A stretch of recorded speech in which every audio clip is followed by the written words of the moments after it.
Fala vivente, seja muito bem-vindo. Nesse vídeo eu vou tirar todas as suas dúvidas sobre CREA e CFT. Entre outras dúvidas, eu vou responder a que eu mais recebo.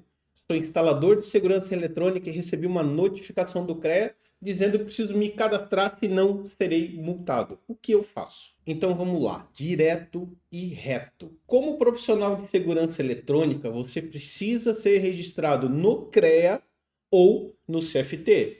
Qual dos dois vai depender da sua formação? Então a resposta é que sim, você precisa pagar anuidade, mas não necessariamente para o CREA. E a falta desse registro pode gerar multas de até R$26 mil. Então estou fazendo esse vídeo para te mostrar todas as suas obrigações com o CREA e o CFT e evitar que você seja notificado e multado. Para começar o assunto, não é de hoje que existe essa obrigação de se regulamentar. A primeira lei que determina isso vem de 1966, quando foi regulamentada a profissão de engenheiro no Brasil, que teoricamente seriam os profissionais habilitados para, entre outras coisas, trabalhar com sistemas eletrônicos e elétricos. Já a regulamentação da profissão de técnico veio em 1968, com a Lei 5.524. Só que para não estender muito esse vídeo, eu vou deixar aqui o link de uma página onde vou deixar todas essas leis e datas para você dar uma olhada depois com mais calma. Porque aqui a minha ideia é deixar claro que, concordando ou não, precisamos nos regularizar, pois isso é lei. E eu sei que poucos sabem disso, pois não tem nenhum tipo de controle ou fiscalização quando você vai abrir a empresa. E a maioria das vezes você só descobre quando é notificado, ou quando um cliente pede, ou quando vem um cara como eu te falar sobre esse assunto. E pode ter certeza que vai rolar reiterismo por isso. Mas, enfim, toda e qualquer empresa ou profissional que esteja atuando dentro da segurança eletrônica, sem o devido registro, está cometendo exercício ilegal de profissão e pode gerar multas e até o cancelamento do CNPJ. Uma boa analogia para você entender o porquê disso é comparar com outras profissões. O médico tem que ter registro no CRM, o advogado na OAB e por aí vai.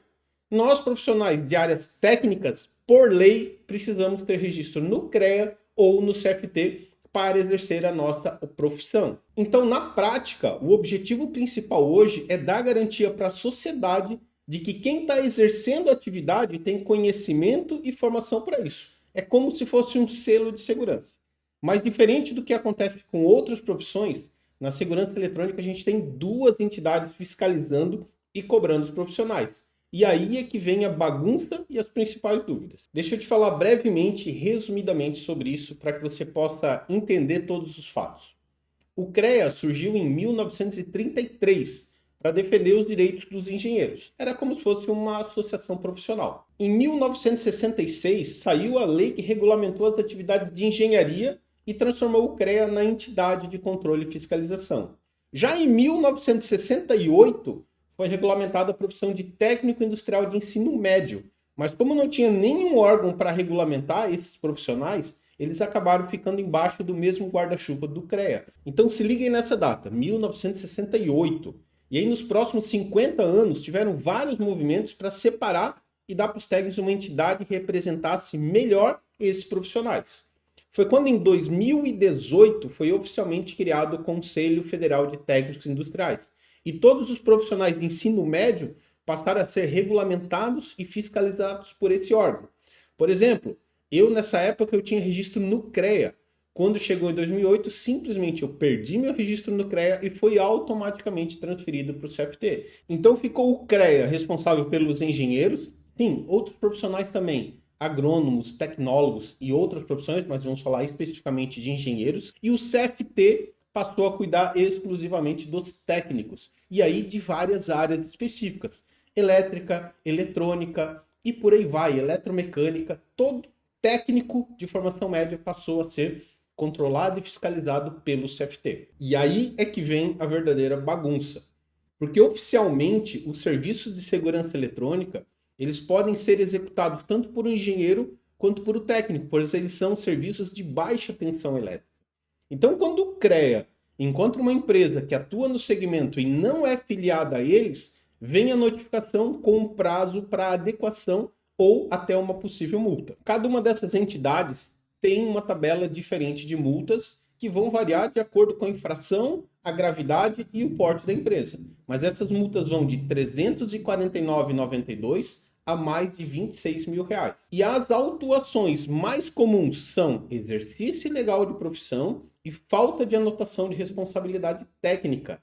O valor normal dessas multas normalmente vai girar aí na casa entre 5 e 7 mil reais. Obviamente não é a coisa mais comum do mundo você ser fiscalizado, mas eu conheço pelo menos umas 5 empresas, inclusive alguns alunos, antes da mentoria, que não tinham registro, foram fiscalizados e acabaram tendo que pagar a multa e depois se regularizar. E aqui vem uma dúvida. O CREA pode me multar mesmo eu sendo técnico e não tendo nada a ver com engenharia? Pode, porque a atividade de segurança eletrônica está enquadrada em um serviço técnico. Então, se você não tiver nenhum registro, sim, você pode ser multado tanto pelo CFT quanto pelo CREA. Agora, se você já for registrar no CFT, basta informar para eles e não tem problema nenhum. Um é equivalente ao outro. E a mesma coisa vai valer para o CFT.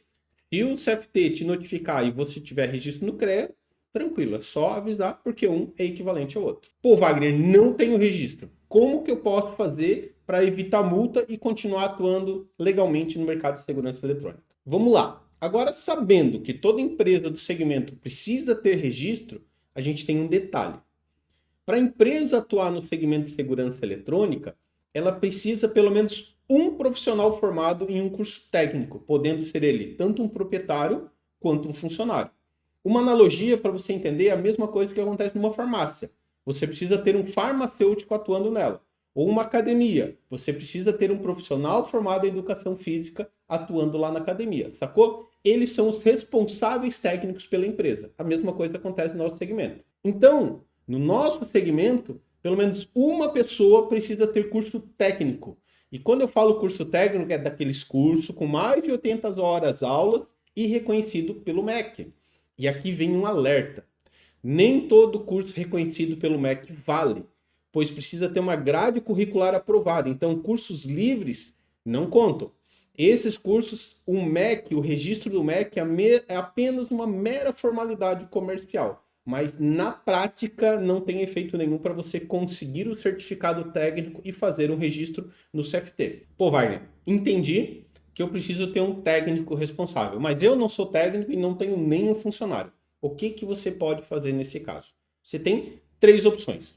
Primeiro, fazer um curso técnico. O detalhe é que você vai levar aí pelo menos uns 18 meses em média para fazer, considerando a quantidade de horas de aula. Segunda opção, contratar alguém que já tenha curso técnico e ele vai assinar como responsável da tua empresa. E uma terceira opção é fazer a certificação por competência. Esse é um processo que algumas escolas possuem, onde você precisa comprovar que atua na área pelo menos 1 ano e fazer um teste escrito. Passando nesse teste, você vai receber um certificado técnico e vai poder se regularizar junto ao CFT. Obviamente, essa certificação tem um custo, só que você só paga se você comprovar toda a documentação e passar no teste, e vai variar aí, dependendo da instituição, de R$ 1.500 a R$ 3.000. Só que tem um detalhe.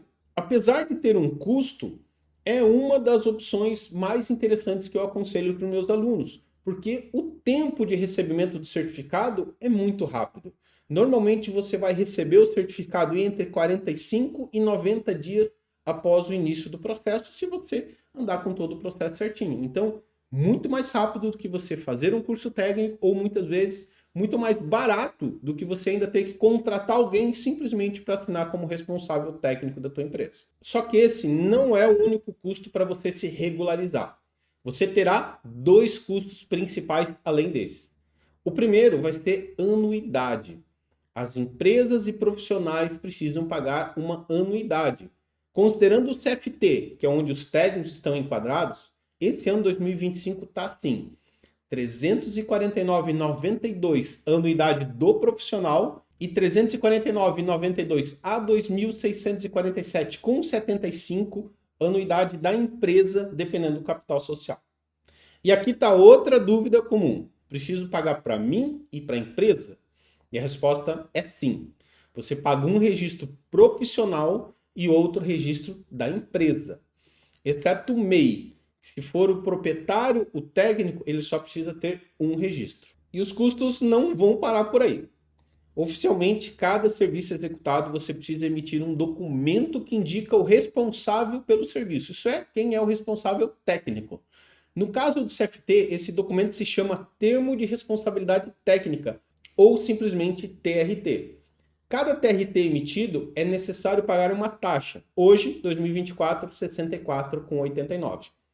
Aqui no meu canal, vou até deixar o link aqui, tem um vídeo completo mostrando como emitir um TRT. Então lá eu dou um exemplo de como você faz para emitir esse documento para os seus clientes. Mas só deixa eu reforçar essa informação que eu sei que ela gera dúvidas. Pela lei, você precisa emitir um TRT para cada serviço executado e, obviamente, pagar uma taxa. Só que na prática, isso chega a ser inviável. Pois imagina, você fazer um serviço lá de 100, 150 reais e ter que incluir ou adicionar uma taxa adicional de quase 70 reais pelo TRT. Então, só isso daqui já vai filtrar um pouco o serviço que você vai executar e, principalmente, os clientes que você vai atender, pois nem todo cliente poderá ou vai pagar por isso. Então, pensa comigo, tem alguma condição de uma empresa que tem registro atender uma residência de médio e baixo padrão? Provavelmente não, porque o valor que vai ser cobrado não vai cobrir esse custo. Então, por isso, quem tem registro acaba sendo forçado a buscar outro perfil de cliente. Inclusive, esse é um dos principais tópicos que eu ensino nos meus programas de treinamento e principalmente na formação empresarial Viver de Segurança Eletrônica. Lá eu falo como definir cliente ideal, quais seus diferenciais e principalmente como precificar o seu serviço de forma correta. Eu vou deixar aqui na descrição do vídeo um link para você falar diretamente comigo e conhecer um pouco mais deste e de outros programas de treinamento e mentoria. Quem sabe seja essa oportunidade de a gente trabalhar juntos ainda esse ano. E voltando ao assunto. Obviamente, uma residência ou um pequeno comércio, com certeza não vai exigir que você comprove o registro. Então, é por isso que a grande parte dos instaladores não tem registro, porque ninguém nunca pediu. Agora, se você quiser atender projetos maiores e melhores, vai começar a ter essa exigência. Isso é, clientes melhores terão mais exigências e se você estiver pronto, pode cobrar um valor diferenciado por isso. Minha empresa, por exemplo, ela atende muitas construtoras e indústrias e não teria como eu fazer isso sem estar com tudo isso em dia. Isso gera um custo adicional? Sim, mas também nos gera um faturamento e um lucro muito maior compatível com isso. E também nos tira daquela concorrência desleal e principalmente nos tira da comparação com o pica-fio. Porque simplesmente o fato de a gente ter esse registro nos separa de uma categoria de profissionais que não valorizam e não são valorizados pelo mercado. Então não enxergue isso só como uma obrigação, apesar dela ser. Mas enxergue sim como uma oportunidade de se destacar e se tornar uma referência na tua região. Vai por mim, menos de 10% das empresas são regularizadas. Então, consequentemente, a concorrência em projetos maiores é bem menor do que você imagina. E os projetos melhores, com certeza, eles pedem automaticamente um contrato. E aí vem uma estratégia que pode ser usada. Nos projetos mais elaborados, um contrato recorrente é quase que uma necessidade, talvez até uma obrigação. Dentro dos meus programas, eu ensino mais de 20 tipos de faturamento recorrente. E a grande maioria deles entram não como um custo adicional para o cliente, mas sim como um diferencial no projeto. Isso funciona com seguro, com monitoramento e até mesmo com plano de atendimento, que é como eu chamo os contratos de manutenção. E digo mais, algumas soluções como o alarme de incêndio exigem, além do TRT, a emissão de laudos e manutenções constantes. E isso só pode ser feito por um profissional que esteja registrado ou no CREA ou no CFT. Então pensa comigo, a gente tem dentro do segmento de segurança eletrônica segmentos, serviços específicos que eles só podem funcionar tendo contratos de manutenção. Então para pensar nisso daí. Então por mais que possa parecer uma obrigação, só o fato de você ter o registro vai te beneficiar em poder atender projetos maiores e melhores e aumentar a chance de você ter uma carteira de clientes com faturamento recorrente, o que vai te dar uma tranquilidade financeira no longo prazo. Espero que eu tenha esclarecido todas as suas dúvidas, mas se ficou alguma coisa, me manda aqui no comentário que eu te responderei o mais breve possível. E também na descrição do vídeo eu vou deixar todos os links de materiais e como você entrar em contato comigo. E se você chegou aqui, não esqueça de deixar o like no vídeo, compartilhar com o amiguinho que trabalha no segmento de segurança eletrônica e precisa saber disso. Um forte abraço e até mais.